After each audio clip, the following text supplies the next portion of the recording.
What is time? Time is the indefinite continued progress of existence and events in the past, present, and future regarded as a whole. We don't have time to be worried about things that happened in the past or about things that will happen in the future.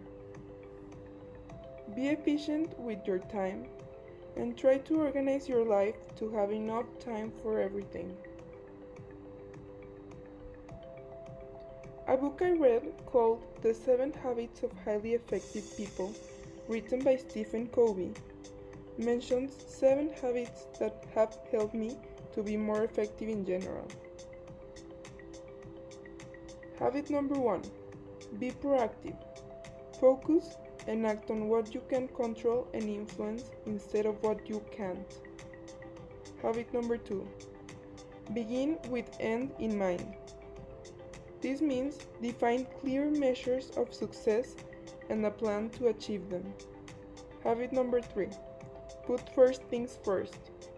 Prioritize and achieve the most important goals instead of constantly reacting to urgencies. Habit number 4: think win-win. Collaborate more effectively by building high trust relationships. Habit number 5: seek first to understand, then to be understood. Influence others by developing a deep understanding of their needs and perspective. Habit number 6: synergize. Develop innovative solutions that leverage diversity and satisfy all key stakeholders. Habit number 7: sharpen the saw.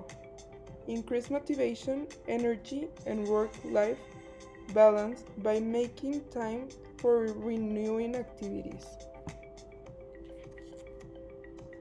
One thing that used to happen to me is that I didn't administrate my time correctly, and I realized that it has more negative things rather than positive. For example, my grades were lower, I didn't have enough time to sleep, and many other things, which now I'm glad that I don't have to worry about because I learned on how to be more efficient and I learned on how to administrate my time. Because we don't have much time, we should challenge ourselves. We should try new things and do things that makes us happy. Some benefits of trying new things and taking challenges are that fear takes a backseat and your sense of adventure grows. When you try new things, you overcome your fears. When you're going to try a new thing, think about what is the worst thing that could happen. Now, think about a time when you did something new. Think about how you felt before doing it, and then think about how you felt after doing it. Try to remember your reaction. Maybe you were like, no, I'm not doing this again. Or maybe you were expecting that something worse was going to happen, but really it isn't a big deal. And each time you try the unknown, especially when you do it over and over, you are going to realize that your mind is usually exaggerating. Another benefit is that you'll get to know yourself better. Imagine that the next thing you try is the passion of your life. The more you try, the more you learn about what you like and what you don't.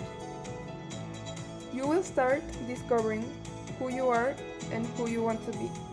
And remember that we don't know anything until we try. This leads me back to elementary and some years of middle school. Back in those years, I was a shy and a close-minded person. I didn't want to try new things and I worried about what other people thought about me. But then, as years passed, I decided to get out of my comfort zone and challenge myself because I realized that I was wasting time worrying about things that didn't matter. I started creating new habits, reading books, and I started focusing more on myself. I read a book called The Life-Changing Magic of Not Giving an F.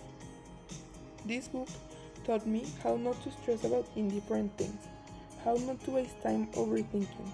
I learned how to analyze every situation I live in and think about what's the worst thing that could happen.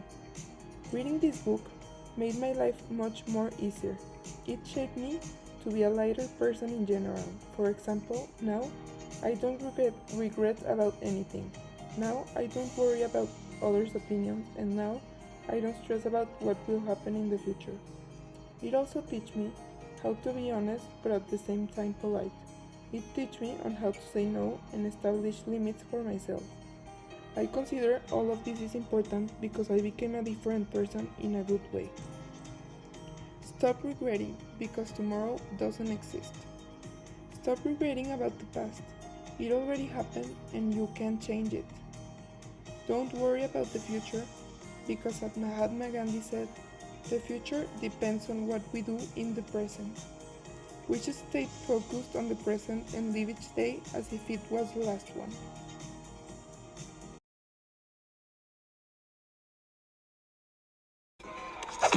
Ow! Jeez, what was that for? It doesn't matter. It's in the past. Yeah, but it still hurts. Oh, yes, the past can hurt. But the way I see it, you can either run from it or learn from it. Ah! You see? So what are you going to do? First, I'm gonna take your stick. No, not a stick! Hey!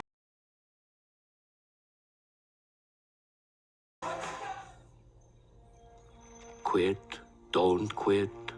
Noodles, don't noodles. You are too concerned with what was and what will be. There's a saying, yesterday is history. Tomorrow is a mystery, but today is a gift. That is why it is called the present.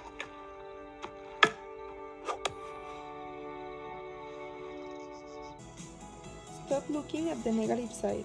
Instead, look for the positive side and always remember the good things you did instead of looking back to the past.